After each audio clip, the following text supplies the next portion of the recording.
Con ustedes, el profesor Jaime Mirón, con la clase Consejería Pastoral.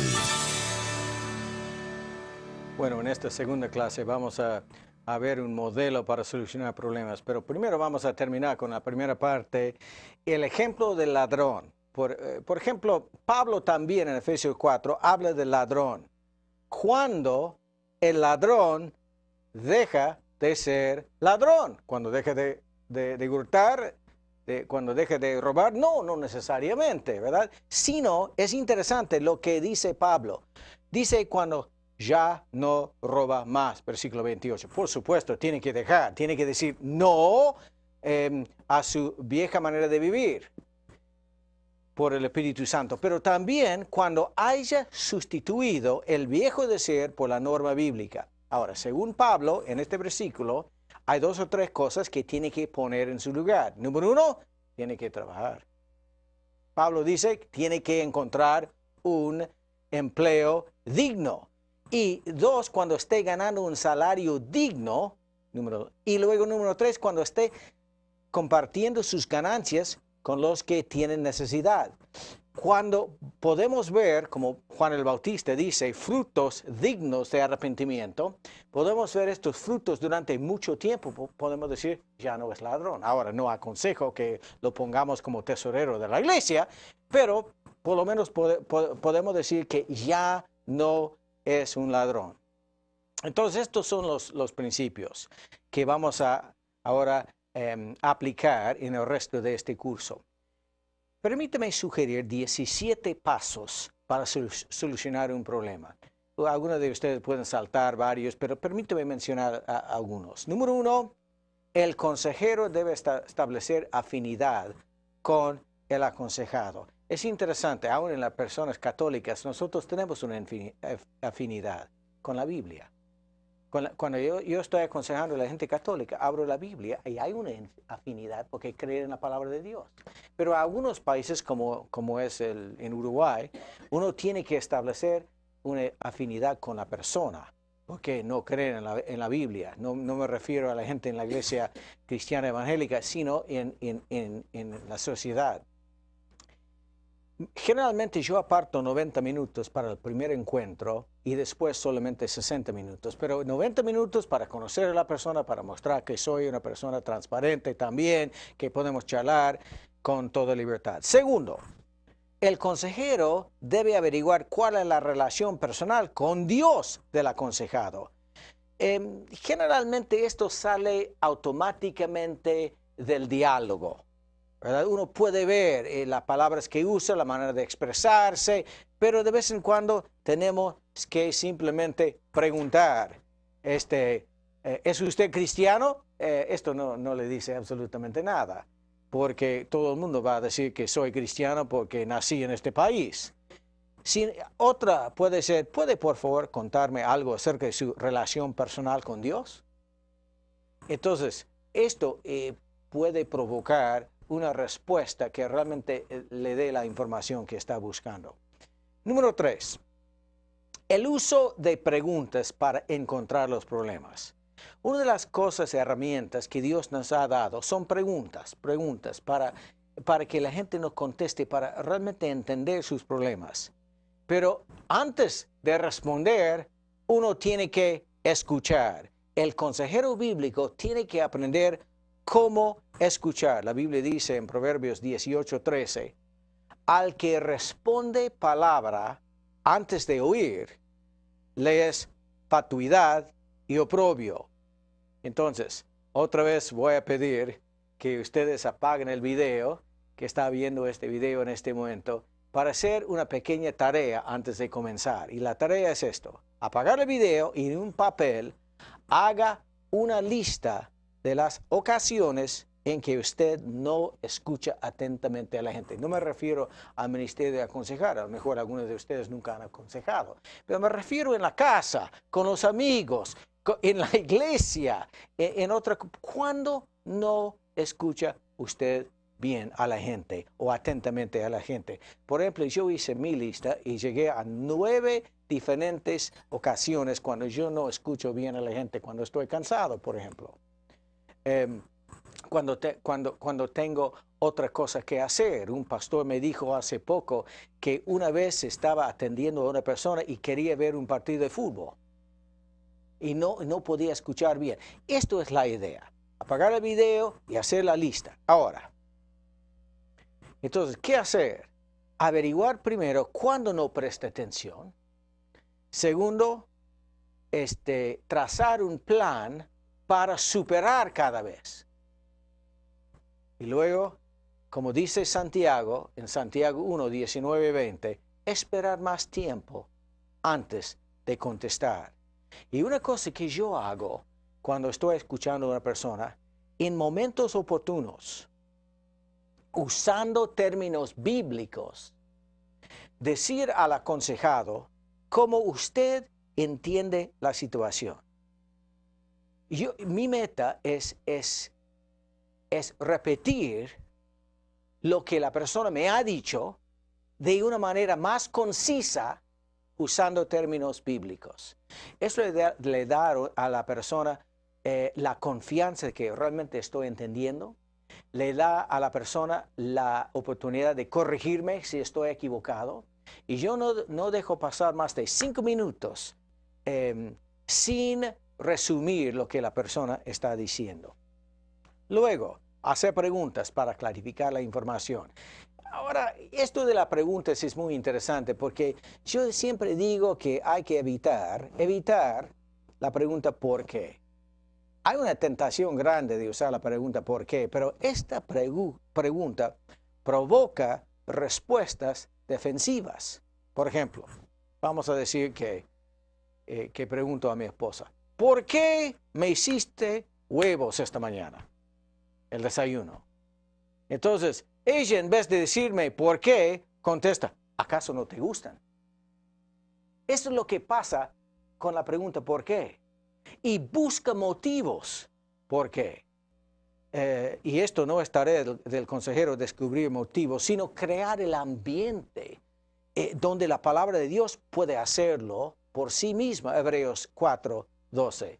Además, Pablo dice en 1 Corintios 4:5, por tanto, no juzguéis antes de tiempo, sino esperad hasta que el Señor venga, el cual sacará a la luz las cosas ocultas en las tinieblas, y también descubrirá los designios de los corazones. Entonces, cada uno recibirá su alabanza de parte de Dios.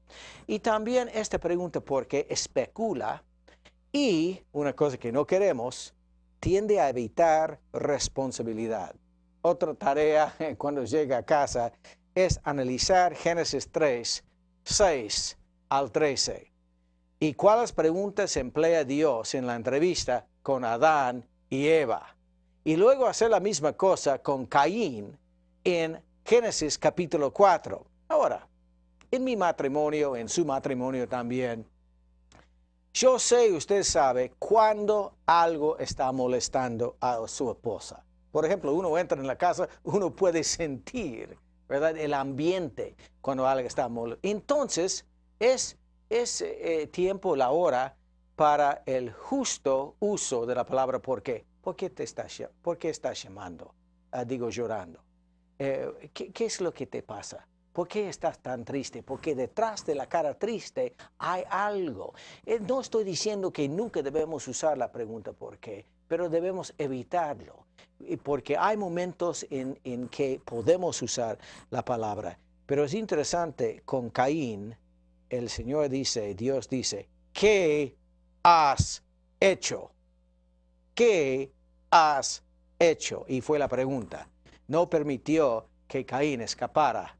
No usó la palabra ¿por qué lo has hecho? Entonces, por regla general, yo empiezo con qué, cómo, para qué, cuántas veces y cuándo, y preguntas por el estilo. Y nosotros, como consejeros bíblicos, estamos usando preguntas para provocar una respuesta amplia, en vez de un simple sí o no. Queremos que la persona se expresa bien. Nosotros estamos buscando información que nos ayuda a llegar a una conclusión. Los amigos de Job, por ejemplo, en el Antiguo Testamento, llegaron a conclusiones y ofrecieron consejos sin haber juntado toda la información necesaria. Ahora, sus consejos fueron muy buenos, pero no eran para Job, eran para otra persona. Entonces, buenos consejos para una persona equivocada vienen a ser consejos equivocados. Luego, otra sugerencia es quitar cualquier cosa que cause distracción. Por ejemplo, algunos de ustedes son pastores. Una vez ha ido a la casa de uno de los miembros de la congregación y ha encontrado la televisión prendida. Es muy difícil hablar con la gente así. Entonces estoy diciendo, hay que sacar cualquier cosa que cause distracción. Y luego pedir a Dios en oración que le dé un corazón atento, que escuche. Cuando Salomón subió al trono de Israel, en una de las más famosas oraciones en toda la Biblia, pidió a Dios que le diera sabiduría. Dice, 1 de Reyes 3:9, da pues a tu siervo corazón entendido, para juzgar a tu pueblo y para discernir entre lo bueno y lo malo. En este versículo, la palabra corazón en hebreo significa un corazón que pueda escuchar. Entonces yo digo, si Salomón lo puede pedir, nosotros también. Y luego, evaluar el progreso. Bueno, hay dos preguntas que yo me hago cuando estoy aconsejando. ¿Qué es lo que sé?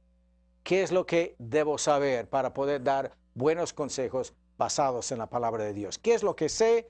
¿Qué es lo que debo saber? Ahora, alguien me preguntó, pero Jaime, ¿qué hacer cuando el aconsejado no va al grano? No revela su problema. Simplemente habla y habla y habla. O no habla.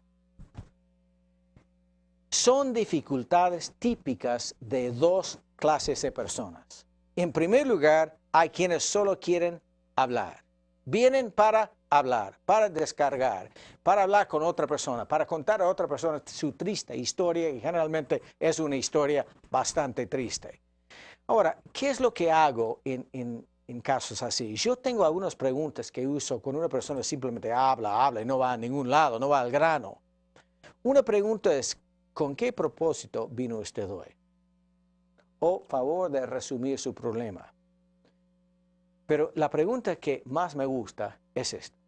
¿Qué espera que ocurra en su vida luego de recibir nuestros consejos? ¿Qué espera que pase en su vida después de recibir nuestros consejos? Un día hice esta pregunta a un aconsejado, un hombre de 35 años de edad, y me respondió, mira, he dejado a mi esposa y no me siento bien. Quiero sentirme mejor. Es lo que me dijo. O otro, ¿qué le motivó a pedir consejos? Ahora, por otro lado, hay quienes que están tan avergonzados que no desean siquiera mencionar lo que ha pasado. Un día, una señora vino para consultar con nosotros y cuando entró y empezó a llorar y llorar y llorar. Y nada más lloraba, no decía nada. Y yo sé que la Biblia dice, Proverbios 20, versículo 5, la versión popular dice, las intenciones secretas son como aguas profundas, pero el que es inteligente sabe descubrirlas. Entonces yo lo que hago en estas situaciones y empiezo a hacer preguntas. Es algo difícil, ¿verdad? Sí. ¿Algo en su iglesia? Sí. ¿Algo con su pastor? No. Usted cometió adulterio, ¿verdad? Sí, me dijo. En menos de 30 segundos dejó de llorar y empezó a explicar lo que pasó.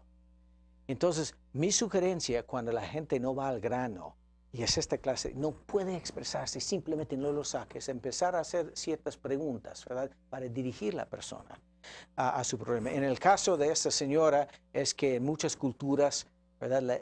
Todos los parientes viven juntos. Y ella, su esposo se murió dejando a ella, una viuda joven, con un chico. Y ella, ahora viuda, muy solitaria, llegó a tener relaciones con su cuñado, porque su hermana y su cuñado vivían en la siguiente casa. Entonces finalmente pudimos dirigirla a recibir el perdón de Dios después de muchas horas, muchas visitas, muchas sesiones. Y luego, la última vez que recibí una carta de ella, se había casado de nuevo.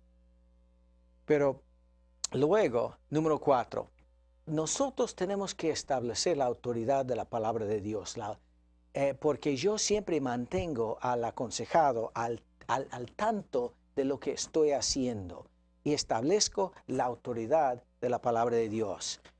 Lo que yo tengo es mejor que una opinión. Yo tengo la autoridad de la palabra de Dios. Y por eso puedo dormir de noche cuando estoy aconsejando, porque yo sé que la palabra de Dios tiene respuestas. Y estas respuestas no vienen de mí, sino de la Biblia. Dios nos ha dado su palabra para guiarnos en las decisiones.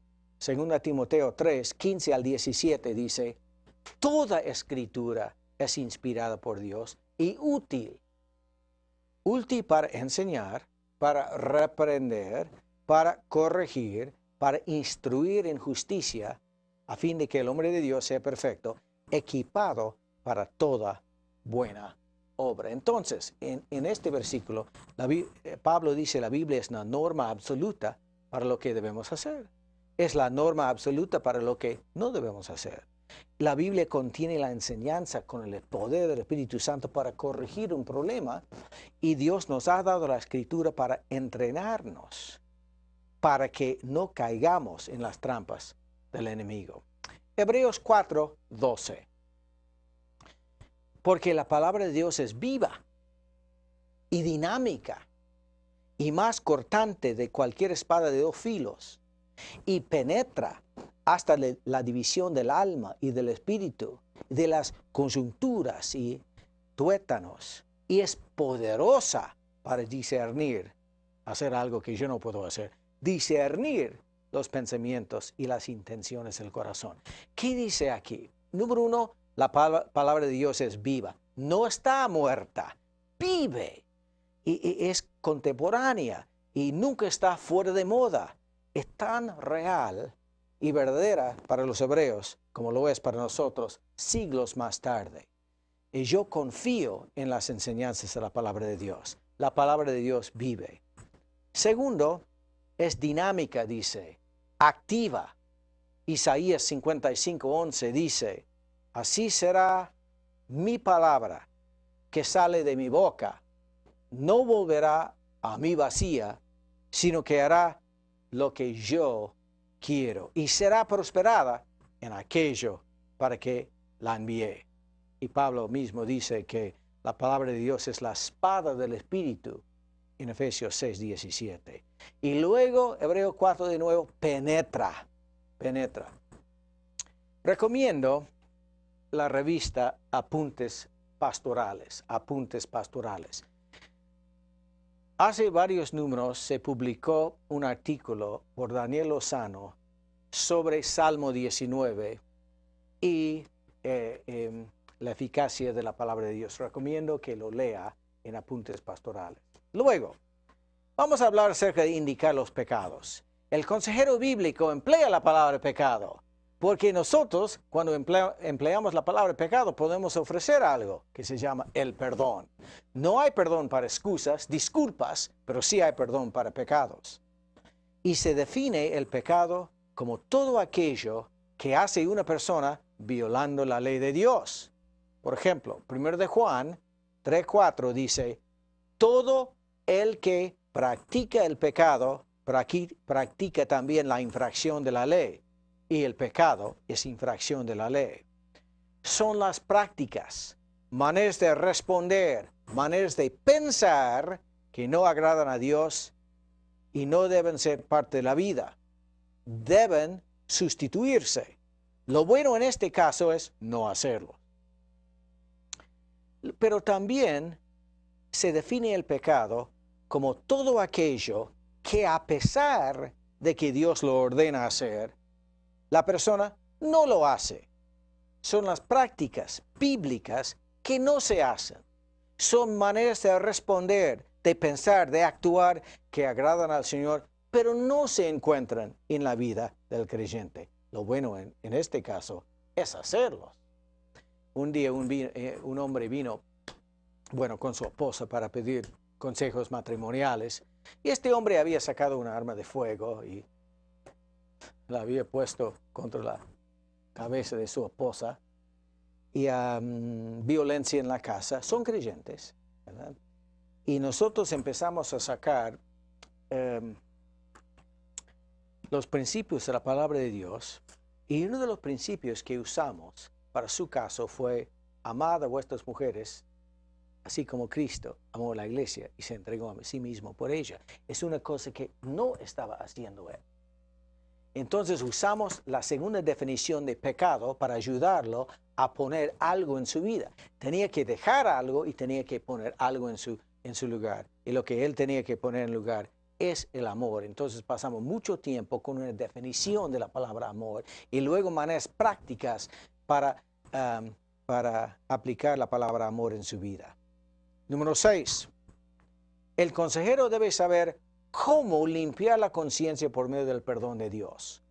Porque en casi todos los casos vamos a estar hablando acerca de la palabra perdón. Entonces el consejero bíblico tiene que entender cómo dirigir a la persona a perdonar, a recibir perdón de Dios. La Biblia dice: el que encubre sus pecados no va a prosperar, mas el que los confiesa y se aparta alcanzará misericordia. Proverbios 28:13. Entonces, ¿qué es la confesión de pecados? Bueno, para ver lo que es, vamos a ver lo que no es. En primer lugar, confesar pecados no es solamente pedir perdón. Yo entiendo la palabra pedir perdón y muchos debemos pedir perdón a Dios, pero es interesante que la Biblia dice en 1 de Juan 1:9 que debemos confesar, decir los pecados a Dios. Confesar, estar de acuerdo con Dios. No dice que debemos pedir perdón. Está bien. Creo que Dios nos va a tener que decir, pedimos perdón, pero es interesante que dice confesar. Confesar pecados no es solamente sentir remordimiento. Está bien y debemos sentir remordimiento. Me gustaría ver más personas llorando sobre sus pecados y por sus pecados. Pero no es suficiente, no es todo lo que quiere decir la palabra confesar. Y creo que esto es como en Mateo 27:3. La Biblia usa la palabra arrepentimiento para Judas. Ahora, viéndolo de nuevo en el griego, me parece lo que pasó con Judas. Él sintió remordimiento, pero nunca se arrepintió bíblicamente. 3.